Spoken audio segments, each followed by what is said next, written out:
We don't map ICPs, we map human. As CRO, I'm always balancing two things: the engine beneath right now and the one we're building for scale. Treating outbound as a product. What hypothesis are we testing this week? And if something's not working, I would love to know in week 2 and not in Q2. Today's guest is Anna Garina, a high-impact revenue and partnership executive with 15 years of experience in SaaS, fintech, and data tech. At Reich, Anna spearheaded global go-to-market programs, launched user referral networks, and forged strategic partnerships with Amazon and Google, contributing over $3 million in annual recurring revenue within the first 6 months. Differentiate what the client asks for and what they actually need. Like, what levers do you prioritize to accelerate pipeline, and what is your main metrics of success? Cross-functional alignment is probably one of the most underrated growth levers in GTM. We looked closer. The real problem was visibility.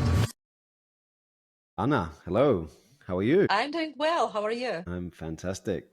Thank you so much for coming on today. Really excited to talk with you about all things leadership and GTM and customer centric. So I'm really excited that you decided to come here today. Yeah, thank you so much. And thank you for having me today here in your podcast. I'm really happy to be here because I love podcasts. The format, the flow, and the way you can go deep without feeling like it's a pitch.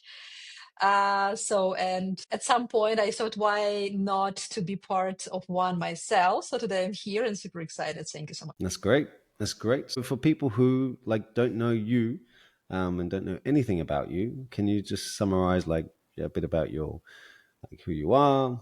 Over the past 15 years, I've built my career in partnerships, in business development for leading international technology companies. And my expertise spans direct sales, partner sales, distribution engines, customer success, ISV partnerships, and I've excelled in leadership positions over 10 years, managing a pretty mature EMEA channel sales and named accounts at Veeam. This is a company with a product in data management, and now it's a unicorn. Maybe multiple times. I don't know if there is a definition of being multiple times unicorn, but it's definitely a case. Also managing global partnership strategy at Reich, another software company focusing on collaboration and project management tools. And 4 months ago, I joined a payment company. So I switched to fintech, which always has been my area of interest. Now I have this exciting opportunity to lead the team. Actually, I'm Chief Revenue Officer for everything we do for partnership, sales, customer success, leading the revenue engine for them. Also, I have been mentoring startups in different verticals, focusing on B2B products for, maybe 5 years as for now. And this is my big professional pleasure to do so, because it provides me an opportunity to work with different industries and to see how my expertise and knowledge can be applied in a different context. Tell me a little bit about leadership, because I think we'll start there around your journey when it comes to leading teams. So for some people who are listening, they're ambitious, they're high performing, they're leading a company and wanting to grow that company, whether they're in the marketing division or CEO division. That's who this is for. So what would you say have been some of the biggest mindset shifts that have had the biggest impact on your ability to lead revenue growth and around team performance? Can you tell us a little bit about that, please? Yeah, sure. I think it's a great question, and it's a great question to start with. So when I started my career more than 15 years ago, no one actually talked about career planning the way we do now. And nobody told me that you should treat your career as a project with a strategy, regular reviews, adjustments, and so on. And back then I just had a job. And I wanted to earn more, to have fun, and that's it. And so, by the way, they say that a driver with 1 year of experience is actually the most dangerous one. Have you ever heard that? No, I haven't. A driver, like a car, like someone operating a vehicle. Yeah, car driver. Yeah. Right. With 1 year of experience. And in some countries, insurance companies even charge more than someone in their second day of driving, because in that first year, you think you know it all. Confidence feels good, and it's a huge illusion, right? So the majority of accidents happen exactly then. And that's how it was with my career in the beginning. First year or two, I thought, now I understand everything. Now I'm ready to move forward. But back then, information wasn't as accessible as today. So no online courses, no easy networking. So I just moved forward intuitively, taking bigger projects, changing the companies. And at one point, I joined a software company working with Central EMEA partners, so German-speaking countries. That's where I got my first leadership role. Manager for partner sales at Veeam, which, as I mentioned, is now unicorn. Then I thought, now I had to be just the most knowledgeable person in the room. My logic was work more, know more, and that's how we will win. You mean like work more on the technical side versus the people side? Yeah, exactly. Yeah. So I just need to generate the main ideas, to lead all the meaningful conversations with the key clients, and so on. And in a short run, it worked. Numbers were great. And in sales, that matters. Yeah. But from a human side, it wasn't my best leadership. And I saw that gap and I started asking why.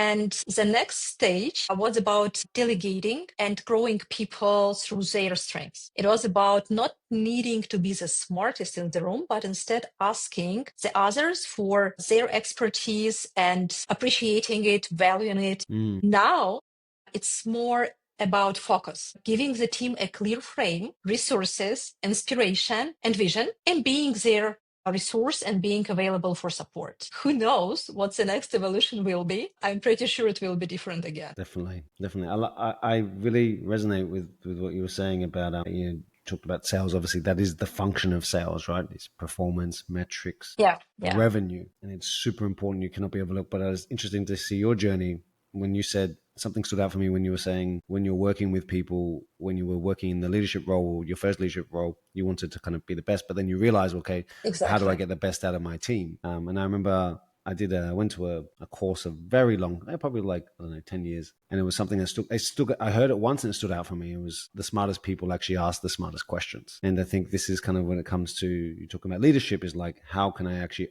give them the framework, ask the right questions to my team to lead from this perspective, instead of thinking that you need to know all the technical aspects better because you're only one person. Can only, even with AI, you might be able to get 2x 3x productivity, whatever, but you will only ever be able to get 2-3x. But with your team, it'll be 10, 20, 50. Exactly. It's about synergy, right? So this is what it's exactly the effect. So we're not like three people, but we are a team that can generate x10, x30 value in case we collaborate and in case we really play strengths. What would be something really tactical that you would do with your team to either help them?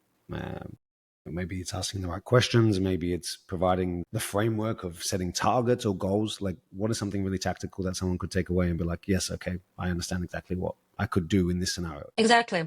So in general, I would say, so from my perspective, and also in some management theory, the 2 points are the most challenging for people moving from an individual contributor to a first manager role, and then moving from a manager to a second line manager, right? So 2 transitions. And tactically, so what I have done, it's supporting a transparent communication on different layers, right? So of course, in sales, people need to understand what do you expect from them, in terms of targets, how can they make more money? And this should be super transparent and this should be easy to understand to them, right? Because this is what we want from them.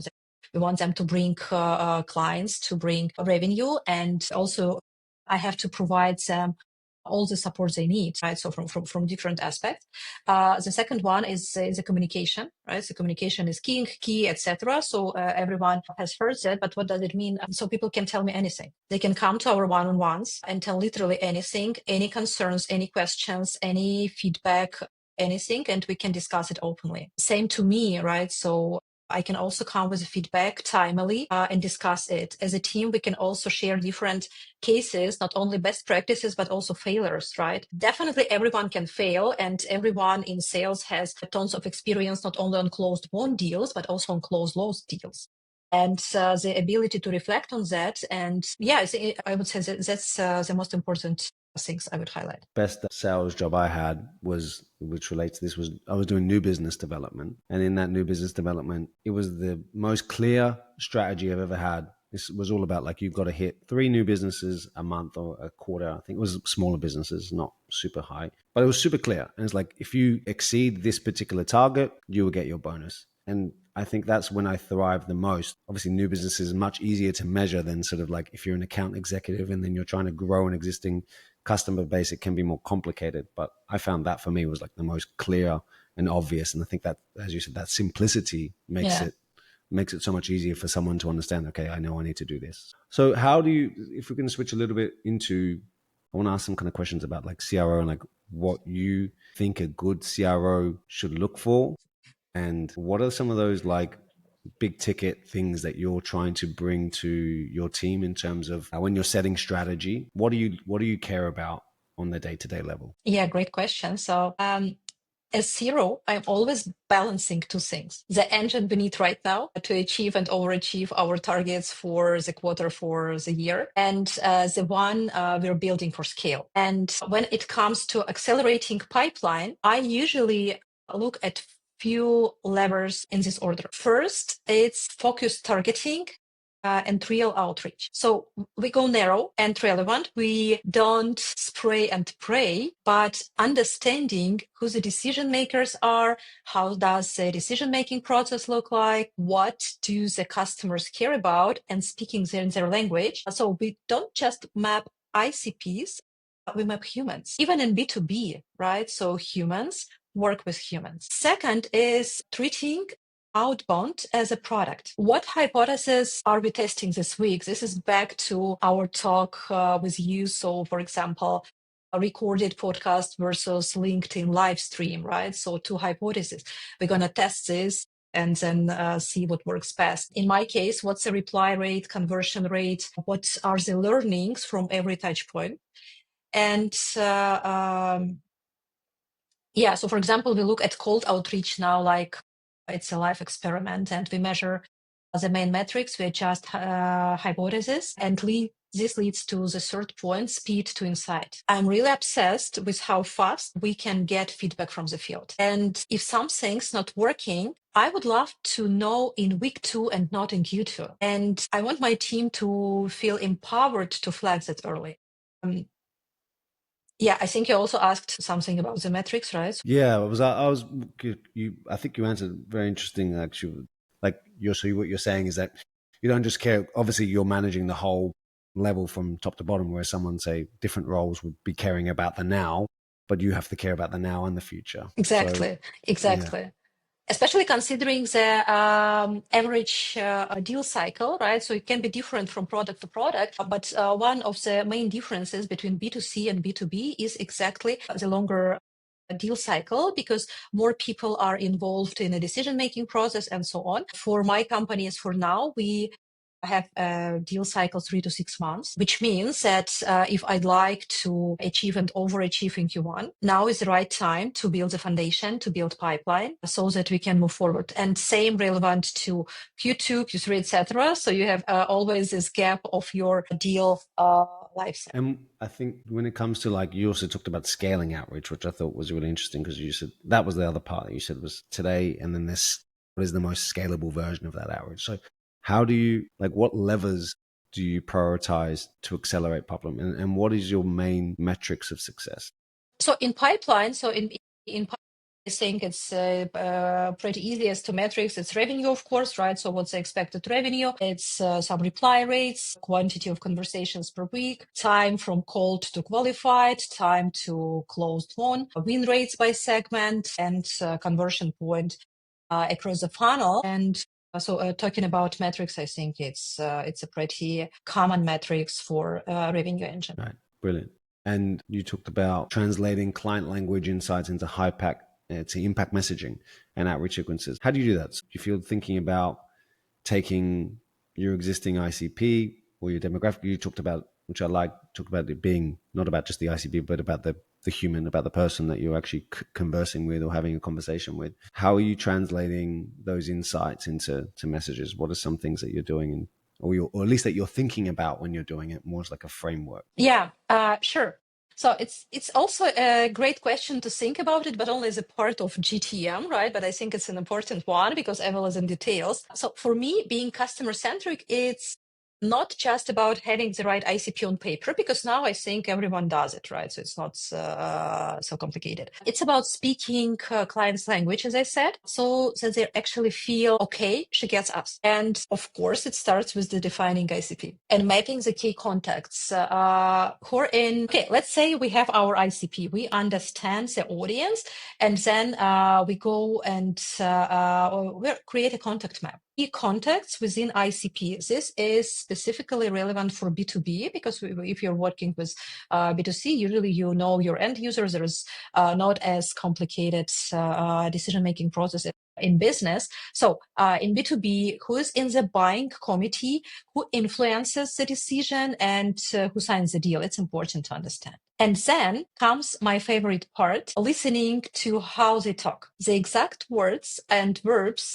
they use when they describe their challenges and goals. And this is different from vertical to vertical, because if they don't say go, but say run, then I run with them. I can give you a couple of examples. In travel and hospitality, for example, one of the key verticals for us now, you rarely hear increase revenue in their marketing. You're going to hear something like boost occupancy, fill more rooms, extend stays, drive bookings, something like that. So if I come in saying increase customer lifetime value, my language, I'll translate it into get your guests to stay longer and come back next season.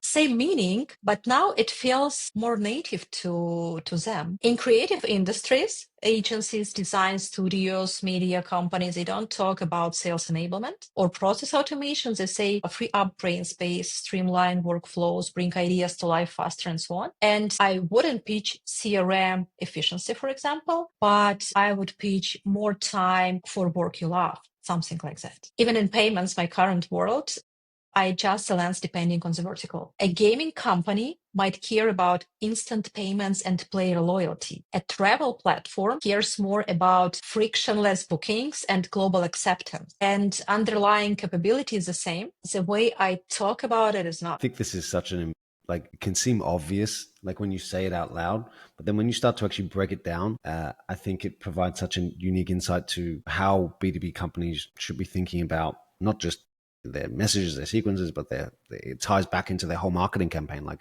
everything, what are the core benefits and key drivers that are going to actually get either a response rate or even your content marketing or any kind of communication you have when you get on a sales call. Like it goes all the way through, right? It's something that you need to be constantly communicating when you're talking. And I think it's such a probably overlooked part of your marketing campaigns. Obviously, when you're talking about big companies, big budgets, but for smaller guys, B2B companies, maybe doing couple mil, it's still something that they can get a lot of value out of, just changing that message or just changing that structure. And the testing, I think, going back to your point, like you can have that hypothesis or that thesis and then say, well, this is what I'm going to try, but then it falls flat, right? Exactly. So, as I said, it's an important detail, and I would pay attention. At the same time, of course, it's not the replacement for some basics like really defining your ICP, thinking of stakeholders, thinking of this process. So it's it's something that can fine tune definitely and bring it to the next level, but it's not the first one. So you need to do some prep. Yeah, for sure. If you're selling to the wrong person, then it doesn't matter what language you speak. What do you say?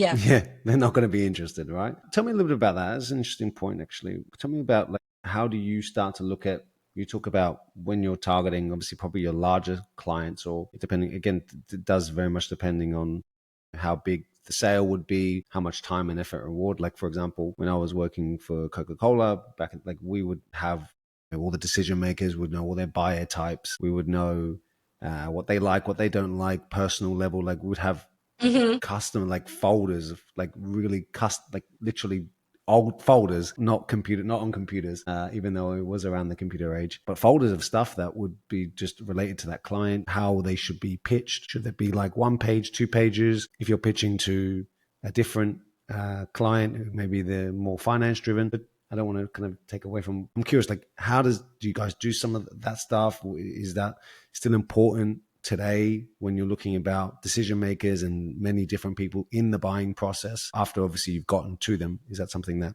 you're thinking about? Yeah, I got the question, and it's a great one. So I love the scale when it comes to enterprise sales and the way of creativity here. So at Trike, we worked, of course, with large logos like Apple, EY, UPP, etc. And when you'd like to onboard them, and also not only win, but also when you think about retention, because right, so the first sale, it's the only beginning of the whole story.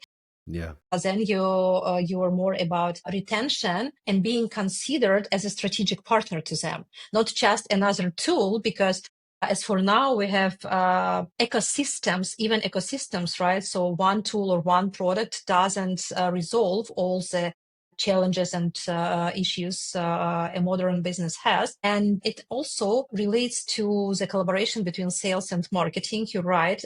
And here it's more account-based marketing. So what you describe, this is exactly it. When we're trying to get better understanding of the personality within our buying process, within our contact map, when we're trying to get better understanding not only of their business priorities, but also about some hobbies and personal preferences, so that we can use it in our communication and tailor the way we communicate, the activities we do for and with them exactly to the team we work with. But it's super expensive, just for our audience to explain, it's super expensive. It's not something you can do for your portfolio in general, and it worth it only, I would say, for some multiple million contracts and so on. And of course, you're going to invest. Otherwise, it's more industry targeted messaging, what we actually discussed earlier, right? So when I provided a couple of examples, overall for industries, it's going to work. Of course, it's not as much tailored to your decision maker as in account-based marketing approach. But anyway, good salespeople, they always check the key decision makers within their account. So they know their portfolio. And even if it's not company-wide account-based marketing, then it's a personal discovery. Same to me, when I have a conversation with someone, of course, I'm going to check what kind of person am I talking to, what kind of background, experience, what else, so that I have more context, so that we have more, I wouldn't say personal, more warm conversation, right? I think it just respects their time as well when you've taken the effort, right, to at least know Exactly. something about them, their experience, what they've done, where they've been. I think in a busy world, whether you're selling or whether you're just trying to build a connection with them, it shows it's appreciated, right? It's appreciated that you care and you give a shit. It makes huge difference. Yeah. I want to ask you about like cross-functional alignment. I think we touched on it a little bit actually already, I think with the account-based marketing. Yeah. Can you share a little bit, if we can maybe open that up a little bit more, can you share like how you are orchestrating like sales teams, marketing teams and product teams into this GTM engine? Because I think this is probably I'm going to assume maybe one of the probably biggest challenges that you may face in your role when you're trying to connect all these different departments together. Maybe not, maybe I'm wrong, but I'm curious if you can kind of open that up a little bit. Yeah. Great topic, because it sounds much more simple than it is. I mean, the cross-functional alignment in theory is pretty simple. You have shared goals and then you go. But actually, cross-functional alignment is probably one of the most underrated growth levers in GTM. Because let's be honest, sales, marketing, and product often speak different dialects. And one of the most important parts of my job is to make sure that we not only talk, but actually hear each other. And I think here is three things important to understand. So sales brings the field intelligence, real-time client feedback, and friction points. Marketing turns that into a message that scales, and products brings the why and the how it can actually work. So there is no conflict. There is a nature of collaboration within. And to keep the engine running smoothly, I focus on following. So shared rituals. We have, of course, regular things where team not just reports, but they listen and they have space to collaborate.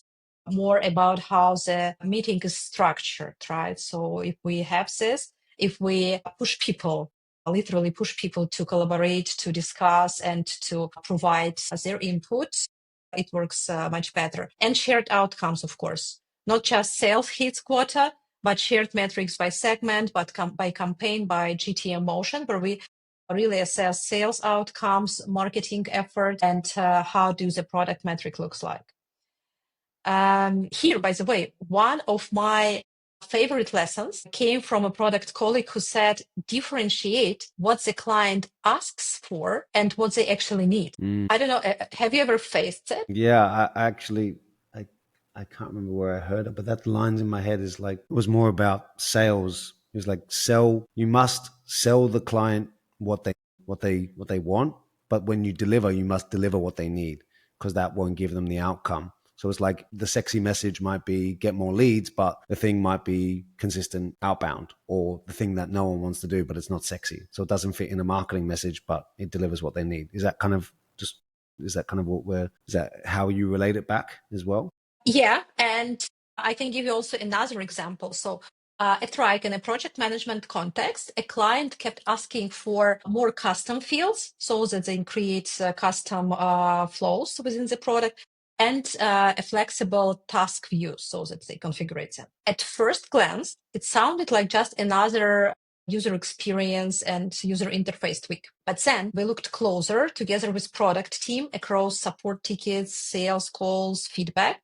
And we realized that the real problem was visibility. They were juggling multiple teams and priorities in one workspace and couldn't get a clear snapshot. It's too much. So instead of giving them 5 more settings or custom fields, we introduced a new team level planning view. And you can say it was not exactly what they asked for, but it solves the real problem. And it boosted product adoption across departments. This is about that full feedback loop, right? At Exactly. any stage of the cycle, which then you can then bring back into sales, or bring back into your messaging, bring back into your marketing. Yeah, all of these adoption rates, it works all the way through. I think it's a perfect example, actually. So if someone's listening to this and they're like, okay, well, that works great in a SaaS based product team. What about B2B? What about if you're, service based, high ticket potentially based, selling something, and is a smaller team, because obviously they might not have the resources. And obviously you've consulted and you've coached and you've worked in that space. What would be some strategies or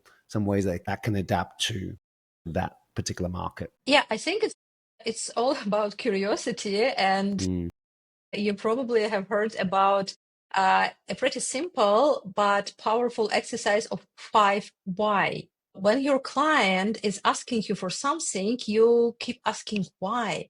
Why do you need this? Why do you need this now? So why?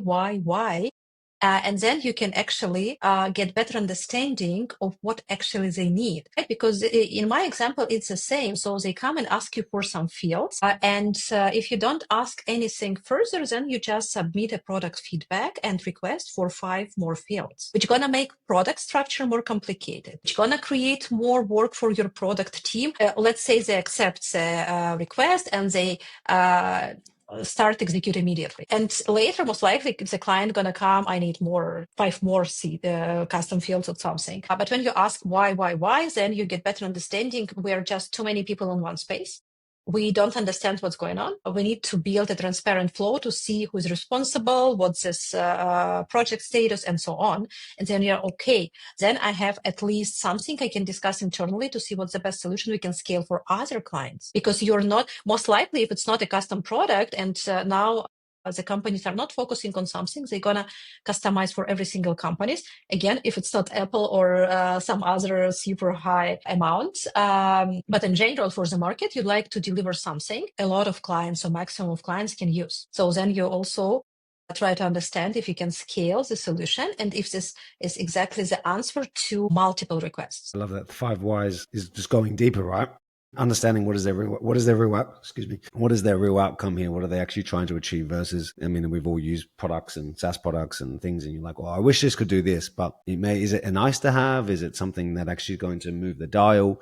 Is it something that actually will change the way they use the product? And will other people will this be a better change? Because often you design a product with fixing kind of one potential need or maybe multiple problems, but the use case for that particular client is very, very different. I want to ask you about AI. Actually, we didn't have it on our agenda, but I feel like it's a natural conversation. Before I ask you about AI, I just want to add one thing to the previous topic, which is about how to kind of get these GTM strategies, something that I've been doing. And I think this is quite common. It does relate to AI actually as well. But I think sales calls, or you talked about sales calls, I think the way you put it was like observing what's happening in real-time feedback, which sales calls is one of them, or those friction points. I think in those friction points, there's something that I do regularly. As I record all my calls, every single call I have, I tell my clients to do the same, and I analyze them. Just the data, like what are the friction points? What are they saying? What words are they using? Like it's such a simple thing. Obviously harder to do, like if you're doing tens of thousands of sales calls a month, you've got a huge team, there's just all this data clogged up. But on like for small scale, high ticket B2B guys who want to leverage some of their data, and I'm not sure what legalities now. I think Europe is bringing out a whole bunch of stuff. Let's not just pretend that doesn't exist for a minute when I talk about this.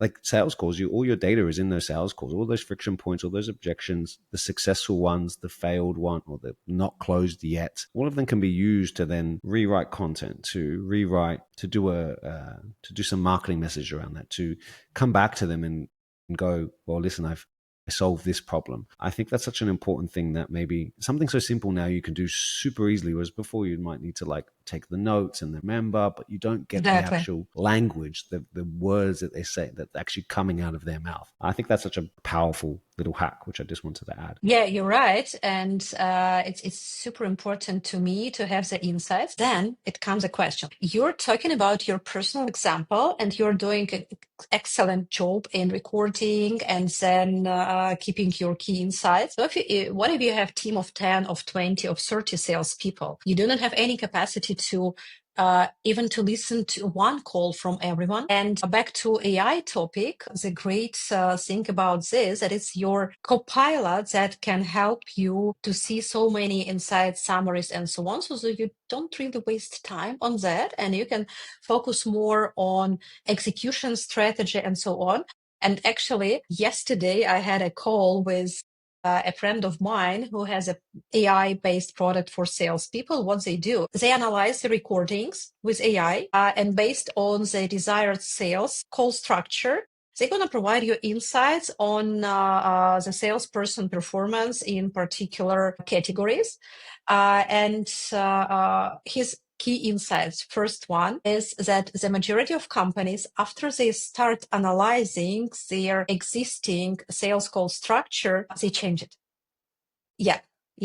Even if they thought that it was a pretty logical, great fit for their verticals, for their clients, and we have been doing this for many years and so on, having the particular insights with quotes, with everything from the real calls, usually it leads to some changes and some adjustments in call structure. I'm not saying script because I don't really believe in scripts, and I'm not a big fan of scripts, but providing a structure, what kind of information should be collected during the discovery phase, what should be a value proposition, what should be a next step part, right? So it makes sense to provide some guidelines to a sales team, because the seniority level can be also different, and for some people is not obvious, or they can forget sometimes. So as to AI, as for now, I see a huge progress and developing tools in that area. And I'm also in progress of implementing this to my team, because definitely I believe this is going to make things so much more efficient, so much more transparent. So it's worth it. It's worth it to try. I don't remember the names of the tools now because so many of them. Yeah. But we can leave some links after we finish for our audience if they're going to be interested to try. I'm sure they will. I'm sure we can leave those notes. One final question. What is there another area that you think that AI is going to either replace, change? I mean, I'm sure there's many, but for you, like what you're doing in the day-to-day, is there something that is kind of obvious for you that is changing already or has changed already with the way you operate with AI? I think for me, it's 100% personal productivity, because I use AI a lot. I use it every day for my routine and so on. And it's hard to imagine how I did this a couple of years ago. How did I survive, right?